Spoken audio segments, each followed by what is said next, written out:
Вчера, короче, подписчик написал, говорит, Макс, вчера, блядь, поднял на твоих ставках деньги, блядь.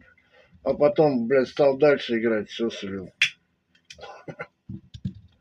Так я почему и говорю, блядь, ты такой не один, братан. Таких очень много людей. Они будут играть до талого, пока не проебут все деньги. Букмекеры этого и ждут. Это называется нет тормозов.